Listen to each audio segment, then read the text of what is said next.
Hello विद्यार्थी मित्रांनो, कसे आहेत तुम्ही? VSAK फिजिक्स बाबा चॅनल मध्ये तुम्हा सर्वांचं खूप खूप स्वागत. विद्यार्थी मित्रांनो, या लेक्चर मध्ये आपण फेज डायग्राम बद्दल बोलूया. राईट. जर आपण टेम्परेचर वर्सेस प्रेशरचा ग्राफ काढला कोणत्याही सबस्टन्स साठी, राईट, तर त्याला आपण फेज डायग्राम बनतो.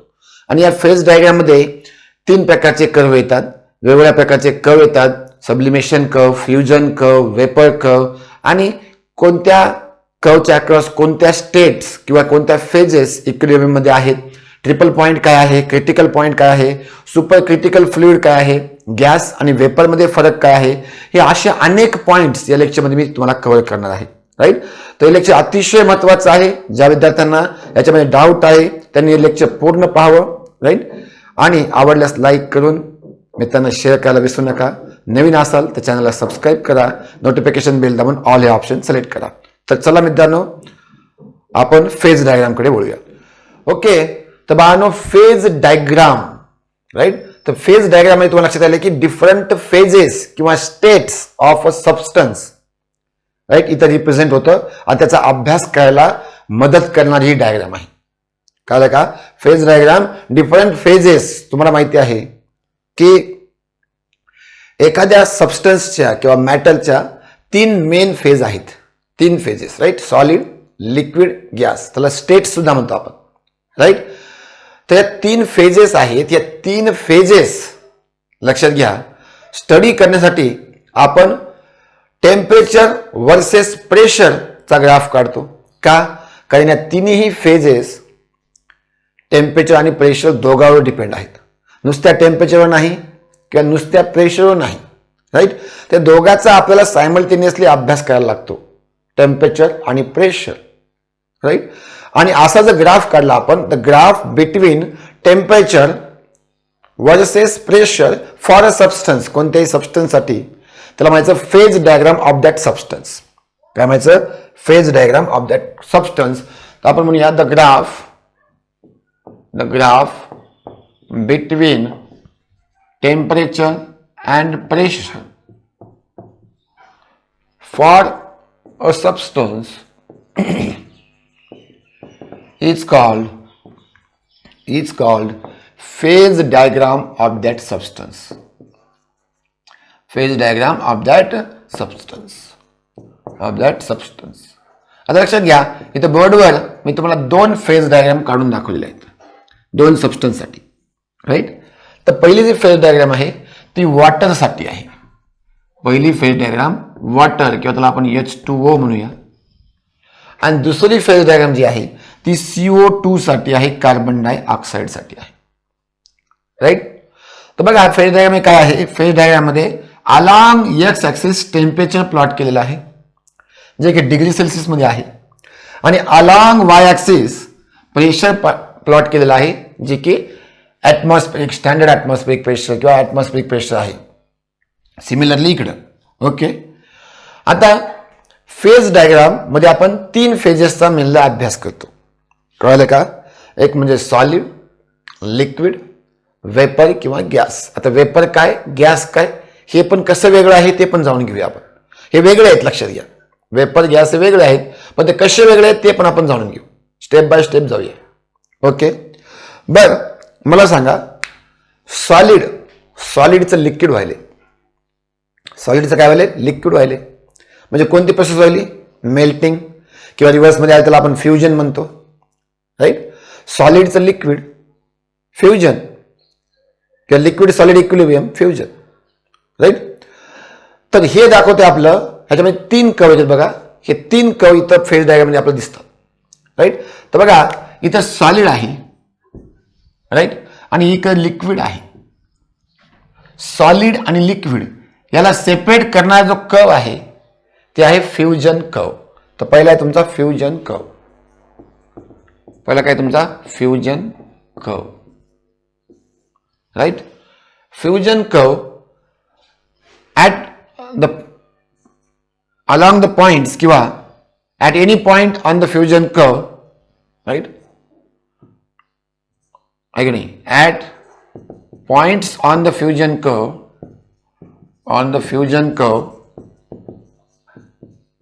कोण, solid and liquid कोएक्झिस्ट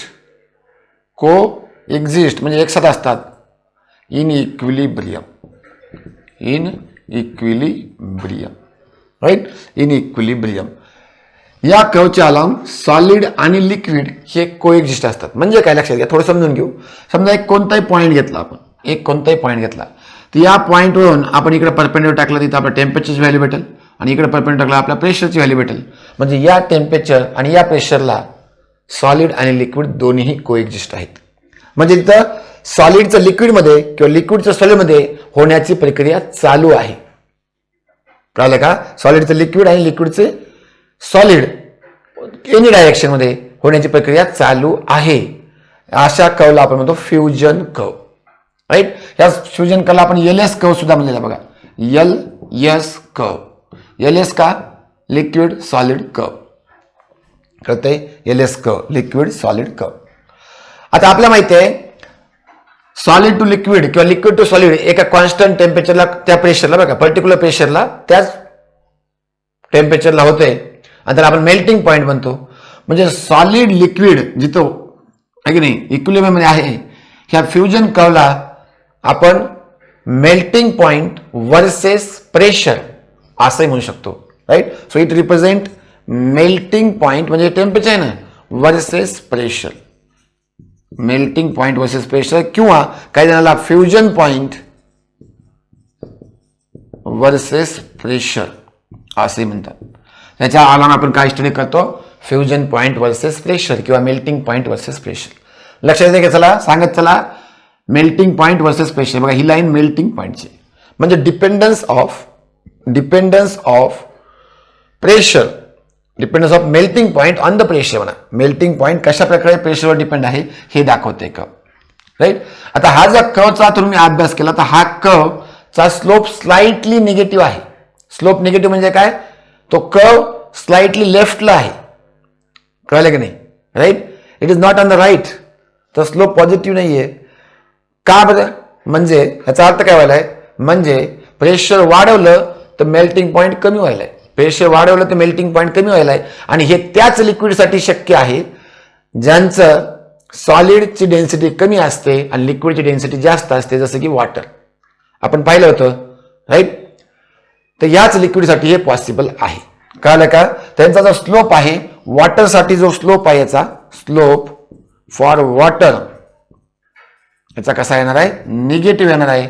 negative slope आहे. याचा अर्थ डेन्सिटी ऑफ सॉलिड असं झालं is less than density of liquid. म्हणजे लिक्विडची डेन्सिटी जास्त आहे.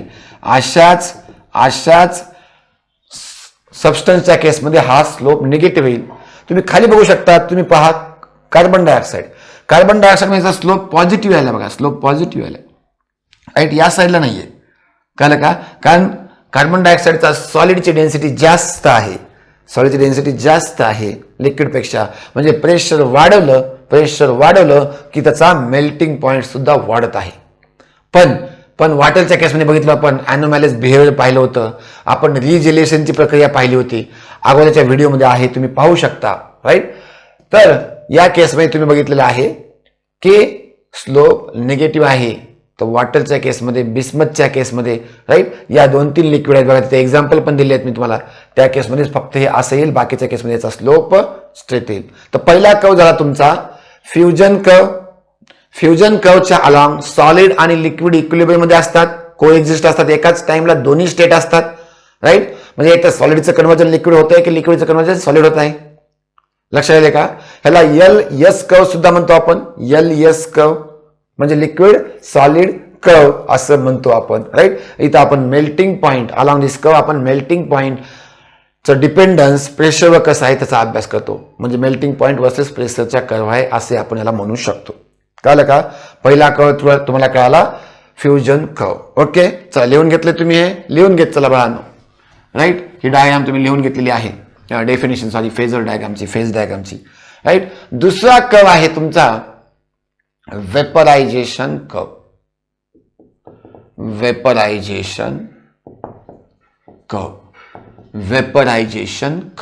ओके, इथं जो वेपरायझेशन कर्व दाखवला आपण, इथं फ्युजन कर्व दाखवला होता तो एओ लाईन दाखवला होता, एओ, राईट. इथं वेपरायझेशन कर्व आपण सीओ लाईन दाखवलेला आहे, सीओ वेपरायझेशन कर्व. आता नावातच काय तुम्हाला वेपरायझेशन वेपर म्हणजे at points on vaporisation curve, at points on vaporisation curve liquid and vapor are in equilibrium, are coexist in equilibrium. Vapour coexist हा शब्द फार महत्वाचा आहे, कारण दोन्ही एकाच वेळेस एक्झिस्ट आहेत. कोएक्झिस्ट इन इक्विलिब्रियम, कळलं का? तर इथं जो सीओ कर्व आहे, तर बघा या साईडला लिक्विड आहे, या साईडला वेपर आहे, या साईडला लिक्विड आहे, या साईडला वेपर आहे. बघा मी ते वेपर लिहिलं, इथं गॅस लिहिलंय, म्हणजे वेपर म्हणजे गॅस नाही, हे लक्षात घ्या, राईट. तुम्हाला कन्फ्युजन होत असेल, टेन्शन घेऊ नका, मुद्दामून हा पॉईंट मी पुन्हा डिस्कस करणार आहे, कळलं का? तर इथं लिक्विड आणि वेपर कोएक्झिस्ट आहेत इक्विलिब्रियम मध्ये, लिक्विड आणि वेपर कोएक्झिस्ट आहेत इक्विलिब्रियम मध्ये. ओके, आता लक्षात घ्या, लिक्विडचं गॅस व्हायले किंवा वेपर व्हायले, राईट. लिक्विडचं आता जनरली आपण वेपरलाच गॅस म्हणतो, राईट. पण फिजिक्समध्ये किंवा केमिस्ट्रीमध्ये ऍक्च्युअली विचार केला तर हे असं नाही, लक्षात आलं का? लिक्विडचं वेपर होत आहे, कोण्या पॉईंटला होत आहे, त्याला आपण बॉइलिंग पॉईंट म्हणतो. त्याला काय म्हणतो आपण? बॉइलिंग पॉईंट किंवा वेपरायझेशन पॉईंट. म्हणजे या वेपरायझेशन कर्वला बॉइलिंग पॉईंट वर्सेस प्रेशरचा आपण अभ्यास केलो असं म्हणू शकतो. लक्षात आलं का? बॉइलिंग पॉईंट वर्सेस प्रेशर किंवा वेपरायझेशन पॉईंट वर्सेस प्रेशरचा आपण अभ्यास करायला असं म्हणू शकतो. लक्षात आलं का? राईट. आता इथं स्लोप कसा आहे? इथं स्लोप कसा आहे? पॉझिटिव्ह स्लोप आहे. लक्षात आलं का? म्हणजे वाढायला, म्हणजे बघा टेम्परेचर वाढलं प्रेशर वाढायला, म्हणजे प्रेशर वाढलं टेम्परेचर वाढायला. तर आपण पण बघितलं होतं, प्रेशर वाढवलं तर बॉइलिंग पॉईंट वाढतो, प्रेशर वाढवलं तर बॉइलिंग पॉईंट वाढतो, प्रेशर कमी केलं तर बॉइलिंग पॉईंट सुद्धा कमी होतो. राईट. आपण चेंज ऑफ स्टेट या लेक्चरमध्ये सर्व पाहिलेले आहेत कन्सेप्ट, बरोबर आहे का? तर इथं आपण बॉइलिंग पॉईंट वर्सेस प्रेशरचा अभ्यास करायलो आणि इथं लिक्विड आणि वेपर कोएक्झिस्ट आहेत, कळलं का? याला आपण म्हणतो वेपरायझेशन कर्व. याला काय म्हणतो आपण? Vaporisation curve. ओके, चला नेक्स्ट कर्व जो आहे तुमचा नंबर 3 जो कर्व आहे तो कर्व काय असेल तुमचा? आता बघा कसे फेज चेंज झाले. आपण म्हणलो सॉलिड टू लिक्विड, या ठिकाणी जो कर्व आहे याला आपण फ्युजन कर्व म्हणलं. ओके, लिक्विड टू वेपर, या ठिकाणी जो कर्व आहे त्याला आपण वेपरायझेशन कर्व म्हणलं. ओके, आता कोणतं राहिलं मला सांगा? सॉलिड म्हणून लिक्विड गेला किंवा लिक्विड, आता हे रिव्हर्सिबल प्रोसेस आहे का? असं नाही की सॉलिड मध्ये लिक्विड गेला म्हणजे लिक्विड सॉलिड गेलं नाही, राईट. दोन्ही it is a reversible process. Okay, coexist आहे, दोन्ही आहेत, म्हणजे असं पण गेला. आता कोण गेलं नाही सांगा? तर आता राहिलं तिसरी step, solid to vapour directly, solid to vapour directly, solid to gas system. कोणती प्रोसेस म्हणतो याला आपण? याला कोणती प्रोसेस म्हणतो? आपण पाहिलेलं आहे, सांगा मला. याला आपण म्हणतो सब्लिमेशन, आणि म्हणून या कर्वला सुद्धा नाव देतो आपण सब्लिमेशन कर्व. या कर्वला दुसरं नाव देतो आपण सब्लिमेशन कर्व. आता हे बीओ, इथं बीओ जो कर्व आहे तो सब्लिमेशन कर्व आहे. याला एसव्ही सुद्धा म्हणतो आपण. एसव्ही म्हणजे काय? Solid vapour. एसव्ही म्हणजे काय? Solid vapour curve, sublimation curve. मला सांगा सब्लिमेशन कर्वला कोणत्या दोन स्टेट इक्विलिब्रियम मध्ये असतील? पटापट बोला, कोणत्या दोन स्टेट किंवा दोन फेजेस इक्विलिब्रियम मध्ये असतील? सो तेच म्हणून आपण at points on sublimation curve liquid नाही solid and vapour coexist in equilibrium, coexist in equilibrium, right. अशा कर्वला आपण काय म्हणतो? अशा कर्वला आपण सब्लिमेशन कर्व म्हणतो.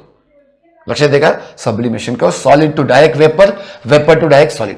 म्हणजे लक्षात घ्या, आपण सब्लिमेशन, आपल्याला वाटतं की सब्लिमेशन हे फक्त काहीच पदार्थाचं होते, काही सबस्टन्सच सब्लिमेशन होते असं आपल्याला वाटतं.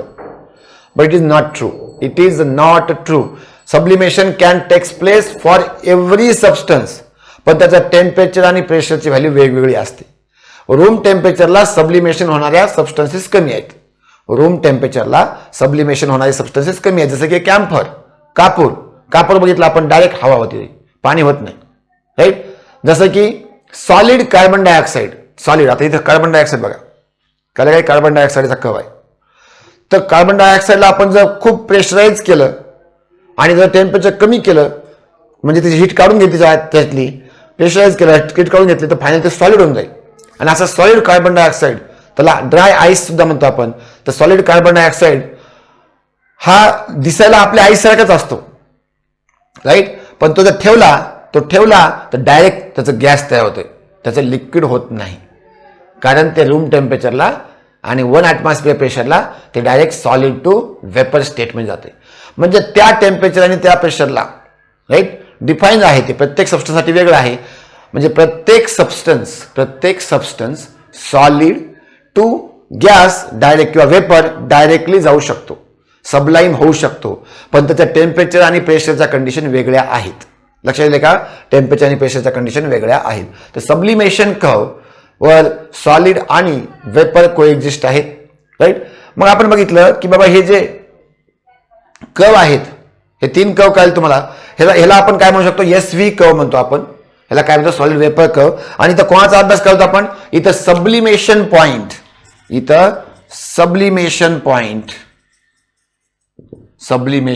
पॉइंट वर्सेस प्रेशरचा अभ्यास करायला होता असे म्हणू शकतो. बघा, सगळ्या स्टडीज आपण एकत्र आणल्या.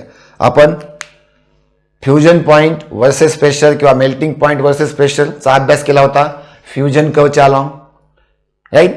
आपण बॉइलिंग पॉइंट वर्सेस प्रेशरचा अभ्यास केला होता वेपरायझेशन कर्वच्या अलॉंग. आणि सब्लिमेशन पॉइंट वर्सेस प्रेशरचा अभ्यास केला आपण कशाच्या अलॉंग? सब्लिमेशन कर्वच्या along, right.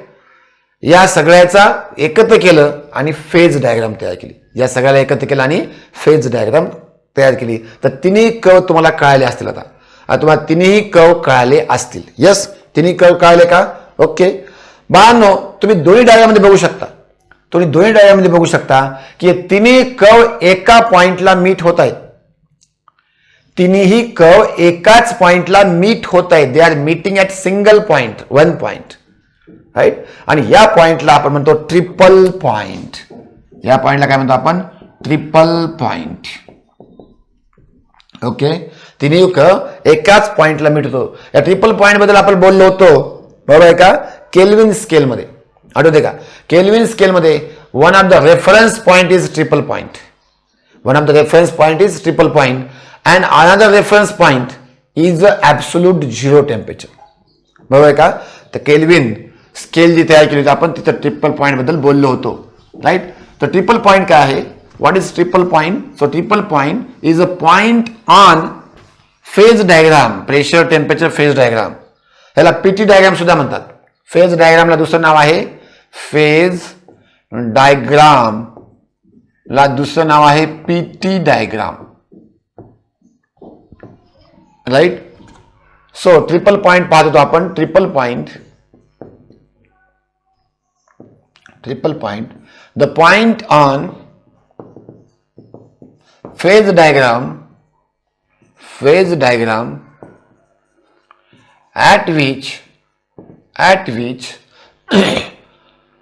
at which fusion curve, comma vaporization curve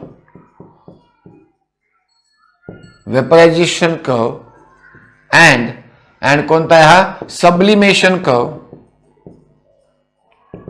curve meet भेटतात. तिन्ही कर्व एकाच पॉइंटला भेटतात. अँड ऑल 3 स्टेट्स किंवा फेजेस म्हणा, all three phases that is solid, liquid and vapor coexist in equilibrium is called triple point. Is called triple point. So triple point असा point आहे जो की फेज डायग्राम आहे. फेज डायग्राम एक असा point जिथं तिन्ही कर्व मीट व्हायलेत. कोणकोणते तीन आहेत? Fusion curve, vaporisation curve, sublimation curve. हे तिन्ही मीट व्हायलेत आणि तिन्ही फेजेस सॉलिड, लिक्विड आणि वेपर हे तिन्ही फेजेस को एक्झिस्ट आहेत त्या पॉइंटला. आणि असं एक युनिक टेम्परेचर आहे. त्या सबस्टन्ससाठी युनिक टेम्परेचर आणि युनिक प्रेशरलाच येऊ शकते, दुसरीकडे कुठं होऊ शकत नाही. बघा लक्षात घ्या बाळांनो, मेल्टिंग पॉइंट आणि मेल्टिंग पॉइंट वेगवेगळे आहेत. बघा, वेगवेगळ्या प्रेशरला वेगवेगळे मेल्टिंग पॉइंट आहेत, किंवा वेगवेगळ्या प्रेशरला वेगवेगळे बॉइलिंग पॉइंट आहेत, किंवा वेगवेगळ्या प्रेशरला वेगवेगळे सब्लिमेशन पॉइंट आहेत. लक्षात आले का? म्हणजे सॉलिड लिक्विड किंवा लिक्विड वेपर किंवा सॉलिड वेपर हे कोएक्झिस्ट असण्यासाठी वेगवेगळ्या टेम्परेचरला वेगवेगळे प्रेशर किंवा वेगवेगळ्या प्रेशरला वेगवेगळे टेम्परेचरचे पॉइंट असू शकतात. कळलं का? पण ट्रिपल पॉइंट मात्र तेच टेम्परेचर तेच प्रेशर, युनिक टेम्परेचर युनिक प्रेशरलाच, त्याच टेम्परेचर आणि त्याच प्रेशरला हे तिन्ही फेजेस एकाच सोबत येऊ शकतात, म्हणजे इक्विलिब्रियम राहू शकतात. आणि त्या पॉइंटला आपण म्हणतो ट्रिपल पॉइंट. त्या पॉइंटला काय म्हणतो आपण? Triple point. The point at which all three phases are in coexist in equilibrium and three curves meet at that point. कोणते तीन कर्व? Fusion curve, vaporisation curve, sublimation curve. तिन्ही कर्व मीट होतात त्या पॉइंटला आणि तिन्ही स्टेट कोएक्झिस्ट मध्ये असतात किंवा तिन्ही फेजेस म्हणा, त्याला म्हणतो आपण ट्रिपल पॉइंट. आता ट्रिपल पॉइंट पाण्याचा जो आहे बघा, पाण्याचा ट्रिपल पॉइंट आहे 0.01 डिग्री सेल्सिअस म्हणजेच 273.16 केल्विन. हे झालं टेम्परेचर. ही टेम्परेचरची कंडिशन झाली. आणि प्रेशरची कंडिशन आहे ट्रिपल पॉइंटसाठी पाण्यासाठी 6.11 इंटू 10⁻³ पास्कल. 6.11 into 10⁻³ pascal. तर ह्या दोन व्हॅल्यू तुम्ही पाठ केल्या पाहिजे कमीत कमी, राईट. कार्बन डायऑक्साईडचा -56.6 डिग्री सेल्सिअस आणि 5.11 इंटू 10⁵ किंवा ॲटमॉस्फिअर मध्ये आहे 5.11 ॲटमॉस्फिअर, राईट. तर हे कोणासाठी आहे? कार्बन डायऑक्साईडसाठी. लक्षात आलं का? कार्बन डायऑक्साईडसाठी. तर या व्हॅल्यू पाठ जरी नाही केलं चालते तुम्हाला, पण वॉटरच्या व्हॅल्यू मात्र तुम्ही पाठच केल्या पाहिजे, राईट. 0.01 डिग्री सेल्सिअस म्हणजे 273.16 केल्विन. लक्षात आलं का? आणि प्रेशरचं टेम्परेचर घ्या. अशा प्रकारे तुम्हाला इथं हे ट्रिपल पॉइंट आहे. लक्षात आलं का? ट्रिपल पॉइंट काय आलं तुम्हाला? ट्रिपल पॉइंट काय आलं? कर्व काय वेगवेगळे. लक्षात आलं का? ओके, चला आता हे फेज डायग्राम आपल्याला बऱ्यापैकी समजले आहे. ओके, आता आपण बघूया थोडस वेपर आणि गॅस मध्ये काय फरक आहे ते. ओके, तर बाळांनो, आता आपण गॅस आणि वेपर मधला फरक जाणून घेऊया, राईट. तर तीन गोष्टी आहेत बघा, गॅस, वेपर आणि तिसरं असतं एक सुपर क्रिटिकल फ्लुइड.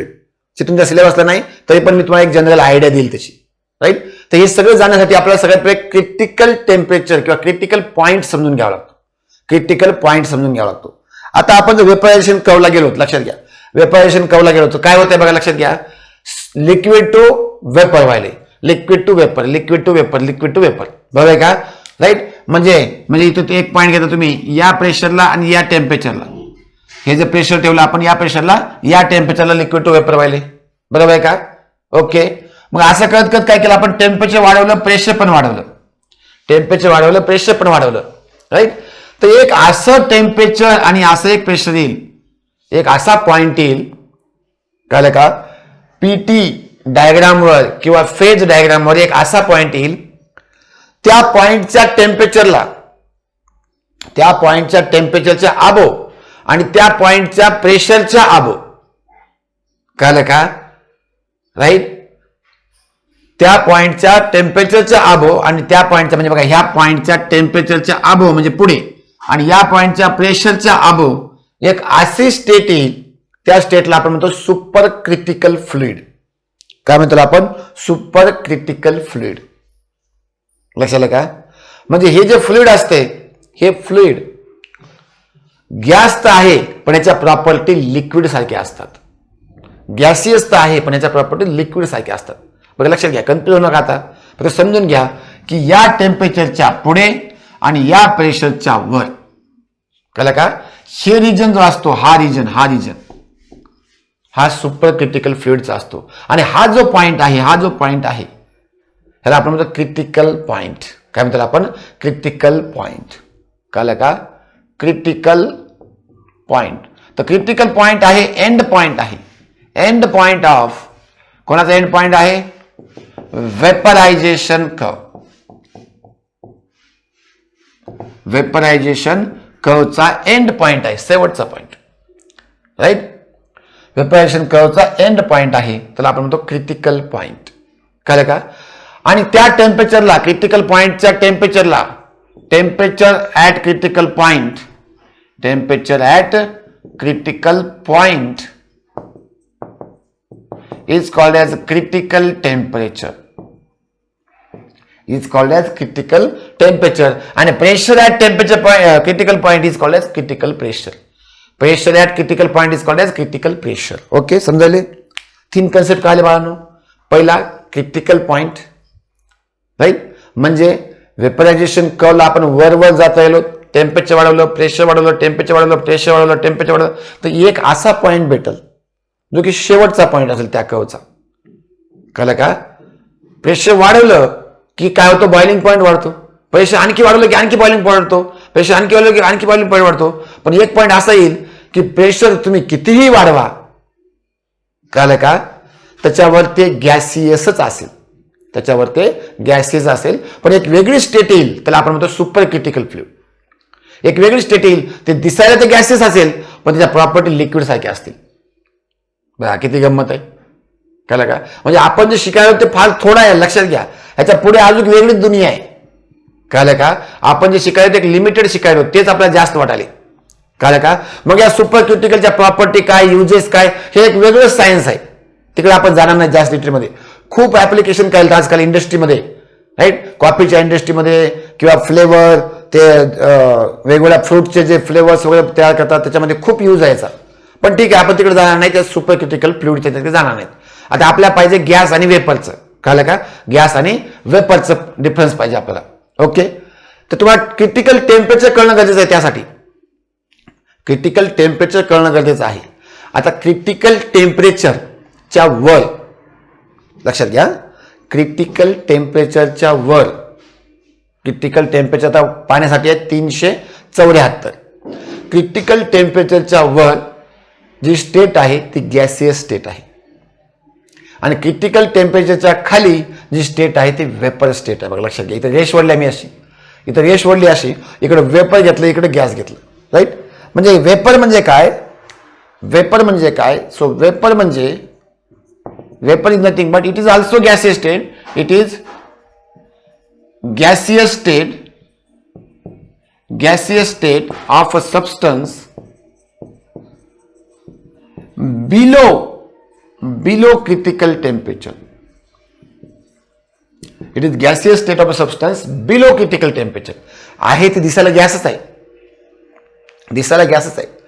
आता बिलो क्रिटिकल टेम्परेचर जी गॅसियस स्टेट आहे त्याला तुम्ही प्रेशर वाढवून किंवा प्रेशर कमी करून तुम्ही त्याचं प्रेशर जर कमी केलं, कळलं का, म्हणजे टेम्परेचर तुम्ही हे घेतलं, समजा टेम्परेचर तुम्ही हे घेतलं, राईट, या टेम्परेचरला जर प्रेशर एवढं आहे तर लिक्विडमध्ये येते, सॉरी गॅसेसमध्ये. बघा प्रेशर एवढं आहे, टेम्परेचर एवढं आहे तर गॅस आहे, राईट. टेम्परेचर तेच ठेवलं, प्रेशर वाढवलं, गॅसच आहे. टेम्परेचर तेच आहे, प्रेशर वाढवलं तर एक पॉईंट असा येईल की टेम्परेचर वाढवून, सॉरी टेम्परेचर तेच ठेवून प्रेशर वाढवून तुम्ही त्याला गॅसियस लिक्विड म्हणून आणू शकता. म्हणजे vapours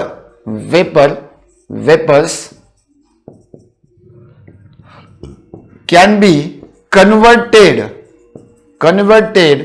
to liquid by only increasing temperature,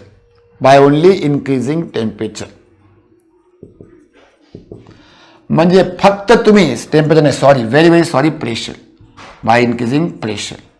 म्हणजे तुम्ही फक्त प्रेशर जरी चेंज केलं आणि टेम्परेचर कॉन्स्टंट ठेवलं आणि बिलो क्रिटिकल टेम्परेचर असेल, म्हणजे कोणत्या स्टेटमध्ये असेल, वेपर स्टेटमध्ये, तर ते लिक्विड किंवा सॉलिड होऊ शकते. ते लिक्विड किंवा सॉलिड होऊ शकते. म्हणजे वेपर्स